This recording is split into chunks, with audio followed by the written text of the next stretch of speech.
พอเสียวยังเกาให้แน่เกาใส่มันคันวะนี่เกาใส่นี่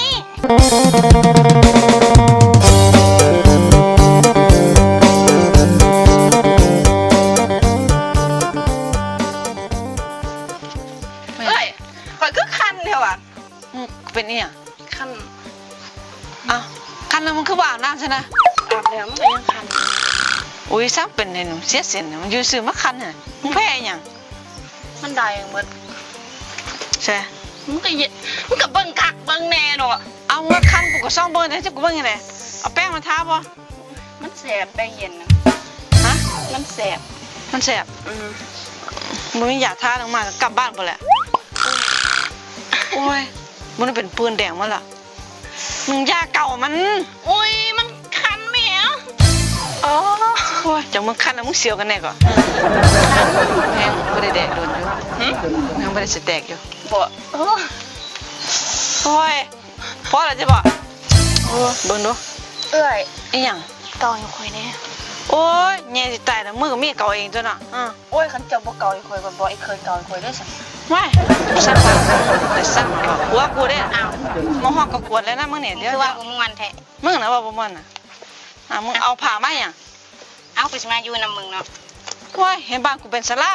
เงินสิขึ้นมาขออยู่นำบัดนี้เอาแม่นอยู่บ่มึงสิมาอยู่นำเขาลือเขาซามึงรวยเนาะก็เลยอยากมาสาธุติจังกันอยู่แล้ยายฝนกูได้ยินข่าวว่าปัวมึงรอใช่ป่ะรออยู่ใส่ดิหาบอกแล้วไปใส่ล่ะลงให้หน้ามันใส่ฮะใส่จังได๋เราก็มาแล้วอยู่ใส่กูอยากเห็นแล้วโอ้ยกูสิอยากเห็นจังหน่อยก็ได้เห็นแล้วเราก็ขึ้นมาตัวเล่นบ่สิดูมาถามให้เคยคุยโอ้ยนี่ก็ได้เนาะยังเขาถามหาเขาบ่เคยเห็นสิเป็นก็บ่ได้ว่าหยังดอกก็อยากเห็นหิวเขาก็หิวได้ไปเลยแน่โอ้ยกูบ่ไว้คือจอนฟอนล่ะเนาะเว้ยเอาได้คือหมู่คนมายามฮะหมู่คนมายามบ่จะเรียกแล้วอ่ะเอายานี่แม่อันนี้ล่ะโคเสียวกระปวดกับมึงบ่เคยเห็นจ้ะก็เห็นเธอเดียวนี่เดี๋ยวเจ้าหมู่ข่อยมามันมายามบ่ได้ยามอย่างเดียวมันเอาผ้ามาห่มก็อยู่นี่ร้านสิเป็นหยังไอ้เคยอยู่หลายคนละแม่สิอยู่จังได๋2 เดือนก็ได้มาอยู่หลายคนน่ะก็ม่วนไปเนาะอ้ายได้ยินข่าวว่าเจ้าร้องเพลงเป็นเสียก็มีงานอยู่จะไปร้องเพลงเอาไปนำเด้อเดี๋ยวมึงว่าซื่อๆก็ได้บ่ต้องจับ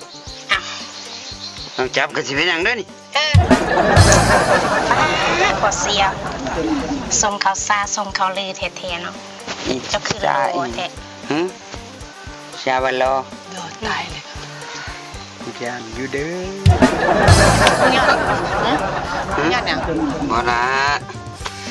ย่านไม่ได้กินข้าวกินน้ำซื้อเนี่ยมันหิวหมูกูได้มึงนี่เดี๋ยวเอาหมูเจ้าก็สิคือซ้ำกับบ้านนั้นไปเฮ็ดให้กินให้หมูกินกันได้เถอะไปหาเฮ็ดกับข้าวกับน้ำให้หมูตัวเขามาแต่ไก่เขาสิหิวสิเมื่อย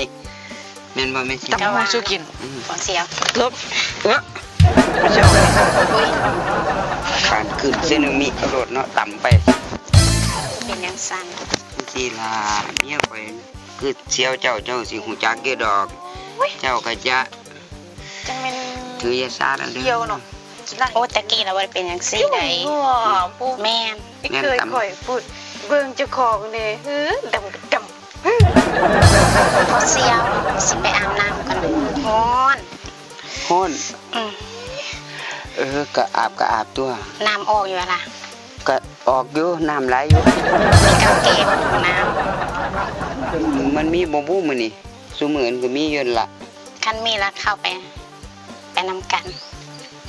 ค่อยไปไล่ให้ได้กับแก่นี่นะค่อยย้านไปกับแก่ตัวไปเฮ็ดกับเขาเป็นตาย่านกว่านั้นอีกอย่าไปนำไปได้ค่อยบ่ บ่ไหวแล้วเด้ ไปเสีย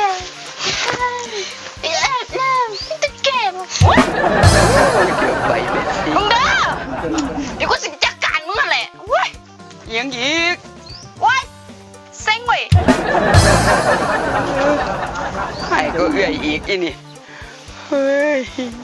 กูมันน่ะเกิดมันรอเลยอุ้ยติดลิติดลิติดลิติด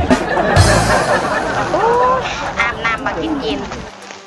อาบแล้วเราจะซื่นใจเว้ย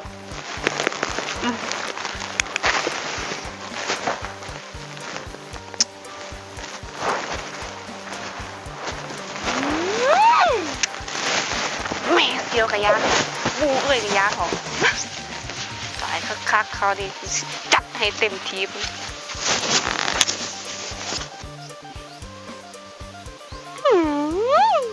เจอบักตำแย่ของคอย เจ้าสิหูซึกเจ้าสิหนาวสิฮ้อน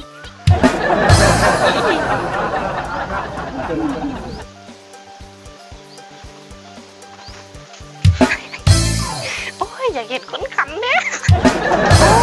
คันใช่ปะพอเสียว ยัง เกาให้แน่ เกาใส่ มันคัน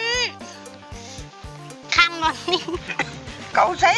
นี่ เอามันเป็นอย่างจังคัน อยู่คาอยู่คา อยู่ ไป ขา ไป เอ้ย มันคัน เปิดอู้หัวโปก นี่นะ เห็นไหมบัด อยู่คาอยู่คา เกา เอออู้มีแหงมีแหง เอ้ย พอเสียว เออ เอาอีกเอาอีก ไม่เชียวมันถือบักตำแง่ปลาตัวนี้เบิ่งขนกล้าซากตัวนั้นตำแง่ปลาขนดำเอ้ย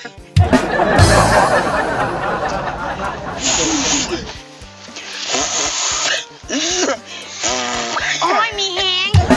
พอเสียวก็มีแหงแค่ มีแห้งบ่ เป่าให้อีกดู อุ้ย อู้มีแหงเย็นยาวๆเลย อุ้ยไม่เชียวขนหน่อยมันคือหลายแท้สามไปไปเอ้ยจังสีนะไหมหน่อยๆขาวๆสิเป่าแมนจนแขวรุดผุนแล้วเฮ้ยใช่ไรล่ะอันนี้แหละอันนี้เอ๊ะเอียงติดกู โอ้ยไอ้เคยเจ้าก็เว่าเกินเนาะเฝ้าเป่าเฝ้าแรงข่อยคันคักคันแน่ คนบักแต้มแง่ติดลิ้นกู